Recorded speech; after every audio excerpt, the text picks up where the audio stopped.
Oi, meu nome é Maria Isabel, eu vou contar aqui para vocês um pouquinho da minha experiência em relação à área científica aqui no Polivalente de Caravelas. Eu cheguei aqui no colégio em 2021, ainda era o momento pandêmico da pandemia, e os projetos eles estavam sendo elaborados de forma online. Eu até tinha um amigo, ele chama Matias, ele estava elaborando um projeto sobre xadrez, química no xadrez. A partir do segundo ano que eu entrei, na área científica, foi a primeira vez que eu elaborei um projeto que foi o aborto paterno.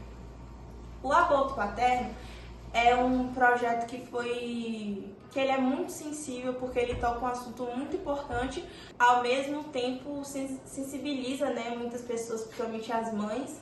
E nesse projeto a gente iniciou ele em 2022. Eu e Milena, uma amiga minha, uma colega de trabalho, uma colega científica, a gente iniciou esse projeto. Esse projeto visava conscientizar, tentar diminuir um pouco o índice de abandono paterno. Por que a maioria das crianças tinha um pai ausente? Essas foram as perguntas que a gente foi fazendo durante o nosso projeto. Aí, com muita pesquisa, entrevista, a gente foi elaborando o projeto. Em 2022, a gente elaborou o projeto, ele foi para a PECIBA, só que acabou que não foi aceito, mas a gente continuou as pesquisas. Em 2023, ele foi aceito. Minha motivação para elaborar esse projeto foi... Eu estava na casa de Milena, aí a gente estava procurando qual problemática que a gente ia estudar. E veio isso na minha cabeça, o aborto paterno, porque minha irmã, ela é mãe solo, eu também não tive o pai ausente, Milena também teve o pai ausente, então a gente viu que era um problema que estava ali no nosso meio, e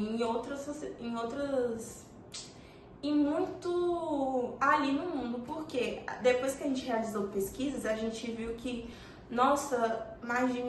existe mais de milhões de mães solos no Brasil, e a gente foi estudando. Boa parte, eu não lembro o percentual, disseram que os pais eram ausentes. Os pais não, o pai. Aí eu e Milena, a gente estudando essa problemática, a gente chegou na conclusão que tinha que haver uma intervenção, tinha que conscientizar esses pais, porque a responsabilidade sempre cai para cima da mãe. Independente, cadê a justiça? Porque a justiça no Brasil, o processo fica ali anos e a criança, ela não vai parar de crescer, ela cresce, ela precisa se alimenta, ela precisa do cuidado da mãe e do pai, e com base nesses fatores a gente foi estudando. Como eu já falei, em questão, como é um assunto delicado, sim, a gente teve muita dificuldade, a gente teve opiniões contrárias. Então foi um projeto tanto que a gente levou 2 anos. No primeiro ano ele não foi recusado lá na feira científica. No segundo ano ele já foi aceito, porque a gente teve que fazer várias modificações. Porque às vezes a gente não levou em consideração que quando a criança já nasce sem pai, ou o pai pode ter se acidentado, a gente não levou em consideração essa questão. Mas em comparação ao número de mães solos no Brasil, essa questão não era nem 1% do motivo de existir muitas mães solos no Brasil. A forma que a gente abordou as pessoas, a gente fez uma dinâmica também. Foi no São João, aqui na escola, a gente pegou um quadro em branco e quais eram as perguntas que a gente fazia? Seu pai é presente ou seu pai é ausente ou meio termo? Aí a gente pegou 3 cores, se eu não me engano era azul, amarelo e vermelho. E a gente abordava as pessoas, fazia essas perguntas e conforme elas se identificavam, elas colocavam o dedo na tinta e colocavam na tela. A gente tem esse quadro aqui, né? Não sei onde que tá, mas tá aqui na escola. E como era um assunto muito sensível, algumas pessoas até cogitaram em não querer colocar o dedo, porque é um assunto muito delicado, muito complexo, mas a solução que a gente encontrou foi conscientizar.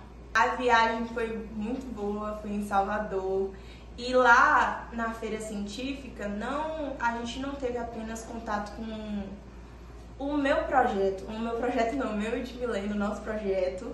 A gente viu vários outros projetos, várias coisas interessantes, inclusive eu tinha visto um projeto que era uma antena. Aí com essa antena o menino colou pedaços de CD e ele transformou aquilo num fogão. Eu lembro desse projeto até hoje, que eu fiquei, meu Deus, como é que ele fez um fogão? Só que só funcionava com a luz do sol, que refletia e fritava um ovo. E, cara, eu fiquei, tipo, lá foi muito interessante, gente. Lá tem muita coisa pra gente visitar. E além da feira científica, a gente passeia, a gente conhece outra cidade. Então é uma experiência única. Os alunos que se interessam em fazer um projeto científico, aproveita que vocês estão aqui no ensino médio, vocês têm 3 anos aí para estar elaborando o projeto de vocês, viver essa experiência, porque além de o projeto acarretar na sua educação, ele também vai acarretar na sua carreira profissional. Porque quando você for para uma faculdade, para alguma outra instituição, você já vai saber elaborar um projeto de pesquisa. E isso abre muitas portas.